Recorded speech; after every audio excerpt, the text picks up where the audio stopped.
আসসালামু আলাইকুম বন্ধুরা, সবাই কেমন আছেন? আশা করি সবাই খুব ভালো আছেন। আজকের ভিডিওটা একটু অন্যরকম হতে চলেছে, কারণ আজকে আপনাদের নিয়ে যাব সুন্দর সমুদ্র সৈকত মন্দারমণিতে। আজ আমি বেরিয়ে পড়েছি নিউটেক কোম্পানির ডিলার মিটে যোগ দেওয়ার জন্য। সকাল থেকেই শুরু হয়ে গেছে আমাদের যাত্রা। বাসে উঠে রওনা দিয়েছি মন্দারমণির উদ্দেশ্যে। সামনে দীর্ঘ পথ। আর আমাদের সঙ্গে রয়েছেন পশ্চিমবঙ্গের বিভিন্ন প্রান্ত থেকে আসা অনেক ডিলার।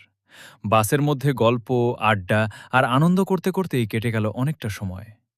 সারা রাত জার্নি করার পর অবশেষে সকালে আমরা পৌঁছে গেলাম আমাদের গন্তব্যে, কেসি ভিউ রিসোর্ট, মন্দারমণি। রিসোর্টে ঢোকার পর প্রথম দেখাতেই জায়গাটা আমার বেশ ভালো লেগে গেল। চারপাশটা খুব সুন্দরভাবে সাজানো গোছানো। রিসোর্টের রিসেপশন এবং ভেতরের ডেকোরেশনও বেশ সুন্দর ছিল। আমাদের চেক ইন টাইম ছিল দুপুর 12টা, কিন্তু আমরা অনেক আগেই পৌঁছে গিয়েছিলাম, তাই তখনও রুম পাওয়ার সময় হয়নি। ব্যাগপত্র একটা রুমে রেখে আমরা ভাবলাম, যেহেতু মন্দারমণি এসেই গেছি, তাহলে সমুদ্রটা একটু দেখে আসা যাক। তাই সবাই মিলে চলে গেলাম সমুদ্র সৈকতের দিকে। সমুদ্রের কাছে পৌঁছাতেই মনটা যেন একেবারে ভালো হয়ে গেল। সামনে বিশাল সমুদ্র, ঢেউয়ের শব্দ আর চারপাশের সুন্দর পরিবেশ, সব কিছু মিলিয়ে দারুণ একটা অনুভূতি। সমুদ্রের ধারে কিছু ছবি তুললাম, কিছু ভিডিও করলাম। পাশে সুন্দর সুন্দর রিসোর্ট, ছোট বড় বিল্ডিং, সুইমিং পুল, বাচ্চাদের খেলার জায়গা, সবকিছু খুব সুন্দরভাবে সাজানো ছিল। আর সমুদ্রের ঢেউগুলো তো দেখতেই অসাধারণ লাগছিল। ঢেউগুলো একের পর এক তীরে এসে আছড়ে পড়ছে, আর আমরা দাঁড়িয়ে দাঁড়িয়ে সেই দৃশ্য উপভোগ করছি। কিছুক্ষণ সমুদ্রের ধারে সময় কাটানোর পর আমরা আবার ফিরে এলাম রিসোর্টে। এবার শুরু হলো আমাদের চেক ইনের পালা।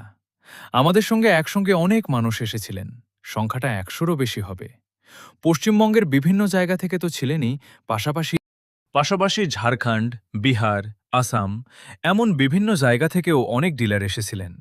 স্বাভাবিকভাবেই এতজনের একসঙ্গে চেক ইন করতে একটু সময় লেগে গেল।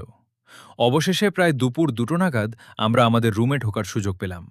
আর সত্যি বলতে, রুমে ঢোকার পর বেশ ভালো লাগলো। রুমটা সুন্দর এবং পরিষ্কার পরিচ্ছন্ন ছিল। রুমের মধ্যে ছিল স্মার্ট টিভি, এসি, ফ্যান, প্রয়োজনীয় সবকিছুই সুন্দরভাবে সাজানো ছিল। তবে আমার কাছে রুমের সবচেয়ে ভালো লাগার বিষয় ছিল এর ব্যালকনি। কারণ ব্যালকনিতে দাঁড়ালেই সামনে সমুদ্রের দারুণ ভিউ দেখা যাচ্ছিল। ডান দিকে, বাঁ দিকে এবং সামনের দিকে রিসোর্টের পুরো সৌন্দর্যটা ব্যালকনিতে বসেই উপভোগ করা যাচ্ছিল। সত্যি বলতে, ব্যালকনিতে বসে অনেকক্ষণ শুধু চারপাশের পরিবেশটাই দেখতে ইচ্ছে করছিল। কিন্তু সেদিন একটা বিষয় একটু খারাপ লেগেছিল। সারাদিনই প্রায় বৃষ্টি হচ্ছিল। বৃষ্টির কারণে বাইরে বেরিয়ে ঘোরাঘুরি করার সুযোগ খুব একটা পাচ্ছিলাম না। তাই রুমে বসেই বাইরের সৌন্দর্য উপভোগ করছিলাম। তবে বৃষ্টির মধ্যেও দেখলাম অনেকে ফুটবল খেলছেন। বৃষ্টির মধ্যে তাদের খেলা দেখে বেশ ভালোই লাগছিল। এরপর দুপুরে আমরা লাঞ্চ করলাম। লাঞ্চ করার পর একটু বিশ্রাম নেওয়ার জন্য ঘুমিয়ে পড়েছিলাম। বিকেলের দিকে যখন বৃষ্টি কিছুটা কমল, তখন আর রুমে বসে থাকতে ইচ্ছে করল না। ছাতা নিয়ে আবার বেরিয়ে পড়লাম সমুদ্রের ধারে। বিকেলের মন্দারমণির সৌন্দর্যটাই যেন আলাদা। সমুদ্রের বিশাল ঢেউ, বিস্তীর্ণ সৈকত, সাদা বালির ওপর হাঁটতে হাঁটতে চারপাশের দৃশ্য দেখতে সত্যিই খুব ভালো লাগছিল। সমুদ্র সৈকত থেকে মন্দারমণির বিভিন্ন রিসোর্টও বেশ সুন্দর লাগছিল। একদিকে সমুদ্র, অন্যদিকে সারি সারি সুন্দর রিসোর্ট। পুরো পরিবেশটাই যেন একটা ছবির মতো। আমরা হাঁটতে হাঁটতে গল্প করতে করতে বেশ কিছুটা সময় কাটিয়ে দিলাম। কখন যে বিকেল গড়িয়ে সন্ধ্যা হয়ে গেল সেটা বুঝতেই পারিনি। এরপর আবার ফিরে এলাম আমাদের রিসোর্টে। আর এবার শুরু হলো আমাদের মূল অনুষ্ঠান, কোম্পানির ডিলার মিট। এই অনুষ্ঠানে পশ্চিমবঙ্গের বিভিন্ন প্রান্তসহ বিভিন্ন জায়গা থেকে আসা ডিলাররা উপস্থিত ছিলেন। অনুষ্ঠানে বিভিন্ন ডিলারদের হাতে ট্রফি তুলে দেওয়া হয়েছিল। আর সেই সুন্দর মুহূর্তে আমিও একটি ট্রফি পেয়েছি। আমার জন্য মুহূর্তটা সত্যিই অনেক আনন্দের ছিল। কাজের সূত্রে আমরা বিভিন্ন সময়ে বিভিন্ন জায়গায় যাই, অনেক মানুষের সঙ্গে দেখা হয়। কিন্তু এরকম একটা অনুষ্ঠানে সবাই একসঙ্গে মিলিত হওয়া, একসঙ্গে সময় কাটানো এবং সম্মান পাওয়ার অনুভূতিটা সত্যিই আলাদা। তাই সেই সুন্দর মুহূর্তগুলোর কিছু অংশ আজ আপনাদের সঙ্গে শেয়ার করলাম। অনুষ্ঠান শেষ হওয়ার পর রাতে ছিল ডিনারের ব্যবস্থা। সবাই মিলে ডিনার করলাম। সারাদিনের ব্যস্ততার পর একটু গল্প আড্ডা হলো, তারপর রাতের ঘুম। পরের দিন সকালে ঘুম থেকে উঠে প্রথমেই ব্রেকফাস্ট করলাম। এরপর রুম গুছিয়ে চেক আউট করে আমরা বেরিয়ে পড়লাম। এবার আমাদের গন্তব্য দীঘা।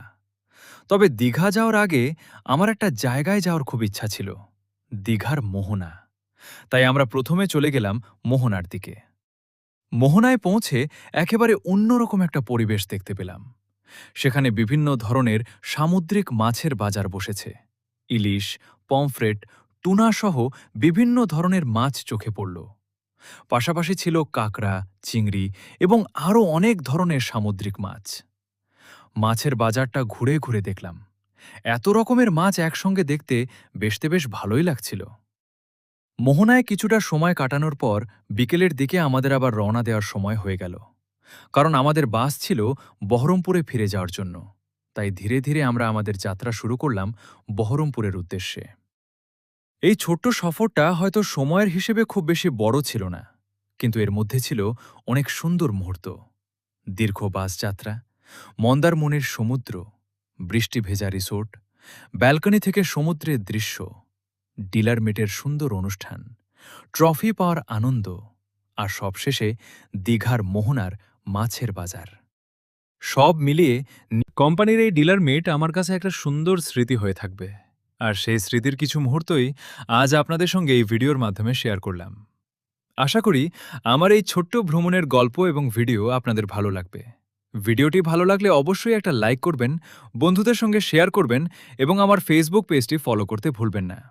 আবার দেখা হবে নতুন কোনো জায়গার নতুন কোনো গল্প নিয়ে। সবাই ভালো থাকবেন, সুস্থ থাকবেন। ধন্যবাদ।